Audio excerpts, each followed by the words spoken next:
بسم اللہ الرحمن الرحیم۔ السلام علیکم 5 کلاس۔ آج ہم سبق نمبر 12 دنیا آپ کی مٹھی میں کے سوالوں کے جواب دیتے ہیں۔ انٹرنیٹ کی ایجاد سے پیغام رسانی کی دنیا میں کیا انقلاب آیا؟ جواب ہے کہ انٹرنیٹ کے ذریعے سے دنیا بھر کے کمپیوٹر آپس میں جڑ گئے، پیغام رسانی کی دنیا میں انقلاب آ گیا۔ کمپیوٹر کی معلومات دوسرے کمپیوٹر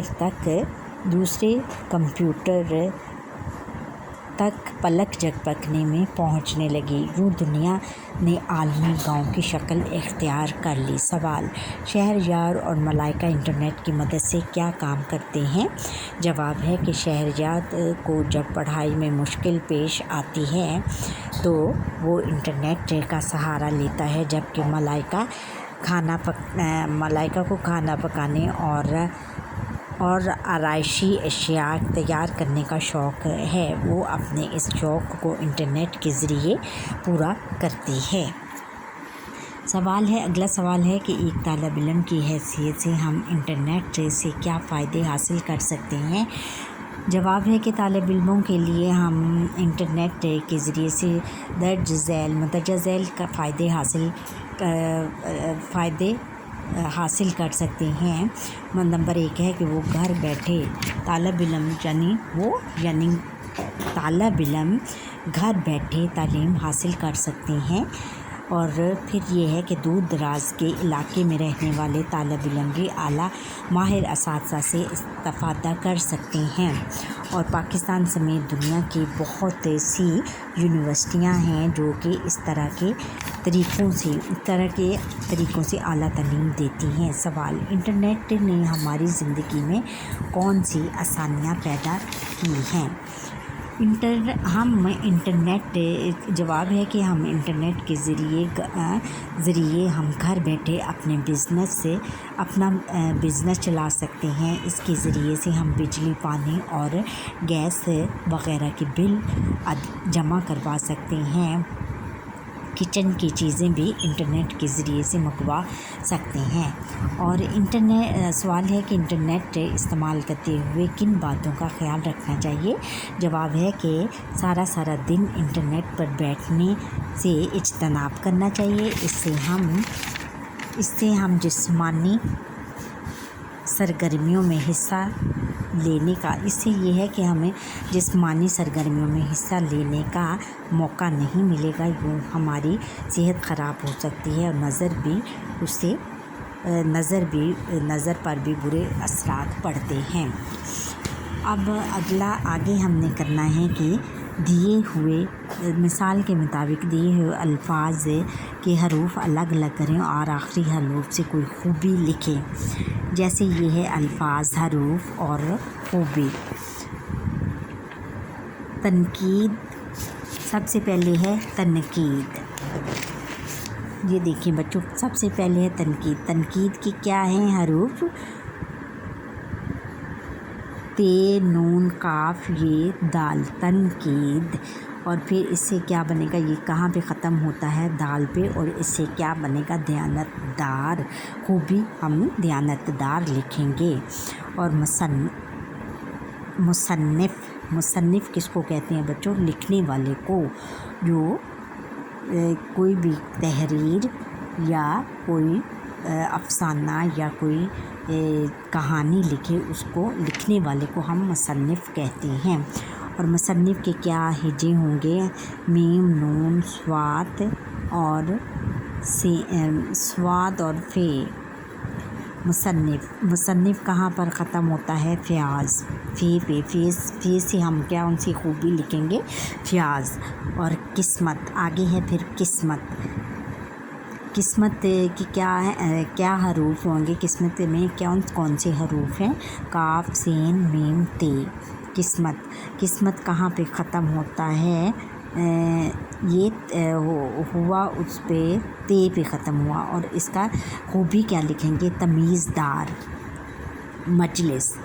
مجلس کے حروف ہیں م، ج، ل، س، اور یہ کہاں پہ ختم ہوا؟ س پہ۔ س سے ہم کون سی خوبی لکھیں گے؟ سچا اور سلیقہ مند۔ اور تسخیر کہاں پہ تسخیر کے لفظ ہیں تے سین خے یہ رے یہ کہاں پہ ختم ہوا؟ رے پہ، اور اس سے خوبی کیا ہم لکھیں گے؟ رحم دل۔ اور پیشہ بے پے یہ شین اور ہے پیشہ، اور اس کی خوبی کیا لکھیں گے؟ یہ کہاں پہ ختم ہوا؟ ہے پر، اور اس کی خوبی ہوئے گی ہنرمند۔ آگے پھر ہے کہ ماضی شکیہ، دیے ہوئے جملے غور سے پڑھیں۔ بچے نے دودھ پی لیا ہوگا، ثنا اسکول سے آ گئی ہوگی، اور زاہد نے ای میل پڑھ لی ہوگی، ریل گاڑی اسٹیشن پر پہنچ چکی ہوگی۔ اوپر دیے ہوئے جملوں میں الفاظ پی لیا ہوگا، پڑھ لی ہوگی، آ گئی ہوگی، پہنچ گئی ہوگی ایسے افعال ہیں جو گزرے ہوئے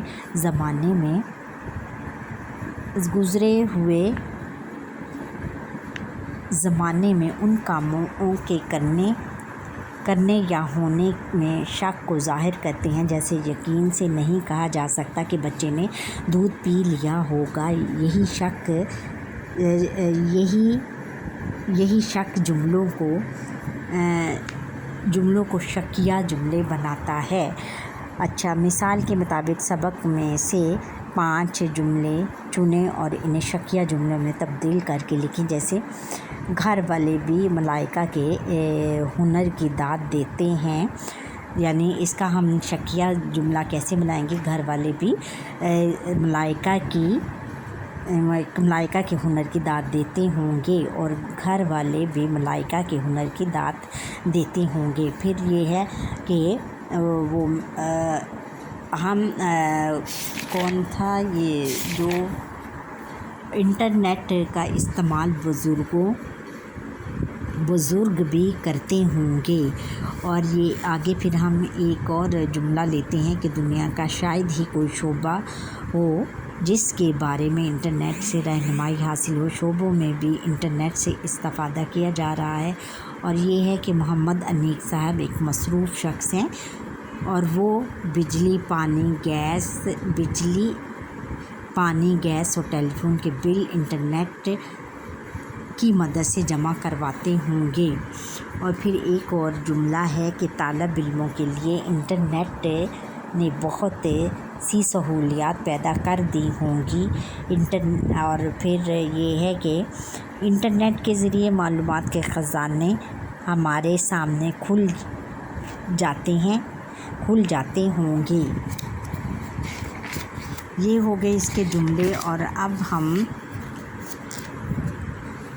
فعل ماضی تمنائے شرطیہ، دیے ہوئے جملے غور سے پڑھیں۔ کاش مجھے ایک بار پھر روپیہ پیسہ مل جائے، تمنائی۔ اچھا، اور اگر وہ محنت کرتا تو ضرور کامیاب ہوتا، شرطیہ۔ اور یہ شرطیہ جملہ ہے، کاش میں آپ کی مدد کر سکتا، یہ بھی شرطیہ ہے۔ اور اگر وہ محنت کرتا تو ضرور کامیاب ہوتا، یہ تمنائی ہے۔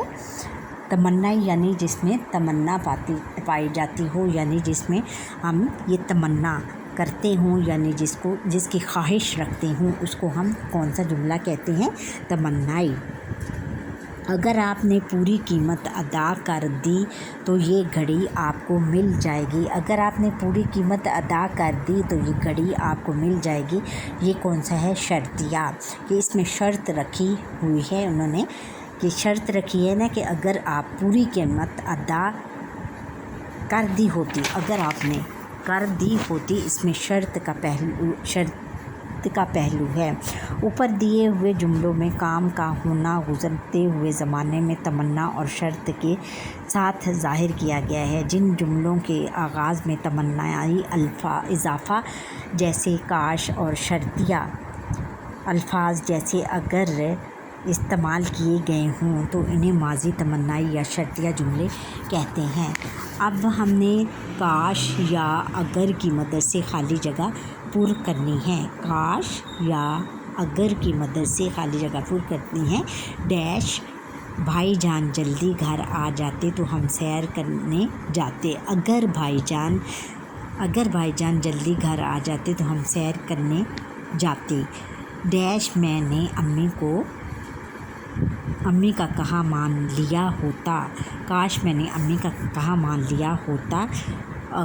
اچھا آگے ہے کہ ڈیش تم سویرے جلدی اٹھتے تو وقت پر اسکول پہنچ جاتے، اگر تم سویرے جلدی اٹھتے تو وقت پر اسکول پہنچ جاتے۔ آگے ہے کہ ڈیش میں بھی دوڑ میں اول آ سکتا، کاش میں بھی دوڑ میں اول آ سکتا، اور ڈیش میں دوبارہ آپ سے مل سکتا، کاش میں دوبارہ آپ سے مل سکتا، ڈیش تم نے دھوکہ دیا تو سخت نقصان اٹھاؤ گے، اگر تم نے دھوکہ دیا تو سخت نقصان اٹھاؤ گے۔ اچھا اب یہ ہے کہ پڑھیں، دی ہوئی عبارت درست تلفظ روانی سے پڑھیں اور دیے ہوئے پوچھے گئے سوالوں کے زبانی جواب دیں۔ پیغام، معلومات اور اطلاعات کو زیادہ سے زیادہ لوگوں تک پہنچانے کے لیے جو ذرائع استعمال کیے جاتے ہیں انہیں ذرائع ابلاغ کہتے ہیں، مثلاً اخبار، ریڈیو، رسائل اور انٹرنیٹ وغیرہ۔ یہ ذرائع لوگوں کو اطلاعات، معلومات پہنچانے کا کام کرتے ہیں، ان کی بدولت تعلیم، تفریح اور دیگر معلومات بھی حاصل ہوتی ہے، کسی بھی ملک کے ذرائع ابلاغ کی ترقی میں اہم کردار ادا کرتے ہیں، ملک کی معاشرتی اور سیاسی صورتحال کا اندازہ بھی ذرائع ابلاغ سے لگایا جاتا ہے۔ ذرائع ابلاغ کی دو اقسام ہیں، پرنٹ میڈیا اور الیکٹرانک میڈیا۔ ایسے ذرائع ابلاغ جو معلومات اور اطلاعات کو شائع کر کے لوگوں تک پہنچاتے ہیں پرنٹ میڈیا کہلاتے ہیں، جیسے اخبار، رسائل اور جریدے وغیرہ۔ ایسے ذرائع ابلاغ جو برقی لہروں کی مدد سے اطلاعات لوگوں تک پہنچاتے ہیں الیکٹرانک میڈیا کہلاتے ہیں۔ پاکستان میں الیکٹرانک میڈیا کے ذرائع ریڈیو، ٹیلی ویژن اور انٹرنیٹ وغیرہ ہیں۔ سوالات، ذرائع ابلاغ کسے کہتے ہیں؟ اس کا یہ ہے کہ ذرائع ابلاغ پیغام، معلومات اور اطلاعات کو زیادہ سے زیادہ لوگوں تک پہنچانے کے لیے جو ذرائع استعمال کیے جاتے ہیں انہیں ہم ذرائع ابلاغ کہتے ہیں۔ اور دوسرا سوال ہے کہ ذرائع ابلاغ کیا کام انجام دیتے ہیں؟ ذرائع ابلاغ مثلاً اخبار، ریڈیو، رسائل اور انٹرنیٹ وغیرہ، یہ ذرائع لوگوں کو اطلاعات، معلومات پہنچانے کا کام کرتے ہیں۔ اچھا پرنٹ میڈیا میں کون سے ذرائع ابلاغ استعمال ہوتے ہیں؟ پرنٹ میڈیا میں یہ ذرائع ابلاغ استعمال ہوتے ہیں، جیسے پرنٹ میڈیا ایسے ذرائع ابلاغ جو معلومات اور اطلاعات کو شائع کر کے لوگوں تک پہنچاتے ہیں پرنٹ میڈیا کہلاتے ہیں، جیسے اخبار، رسائل اور جریدے وغیرہ۔ جریدے کون سے ہوتے ہیں؟ جو چھوٹے چھوٹے پمفلٹ چھپتے ہیں بچوں، ان کو ہم اردو میں جریدے کہتے ہیں۔ ایسے ذرائع اچھا آگے پھر اگلا سوال ہے کہ الیکٹرانک میڈیا میں کون سے ذرائع ابلاغ شامل ہیں؟ الیکٹرانک میڈیا میں ایسے ذرائع ابلاغ جو برقی لہروں کی مدد سے اطلاعات لوگوں تک پہنچاتے ہیں۔ برقی کس کو کہتے ہیں؟ جو تاروں کی مدد سے لوگوں کو اطلاعات پہنچاتے ہیں الیکٹرانک میڈیا کہلاتے ہیں، اس کو الیکٹرانک میڈیا کہلاتے ہیں۔ پاکستان میں الیکٹرانک میڈیا کے ذرائع ریڈیو، ٹیلی ویژن اور انٹرنیٹ وغیرہ ہیں۔ دیکھیں اور اچھا بچوں، یہاں پر ہی آج ہمارے لیکچر کا وقت ختم ہوا۔ آپ مجھے لائک کریں، سبسکرائب کریں، بیل آئیکن پر کلک کرنا نہ بھولیے گا۔ اللہ حافظ۔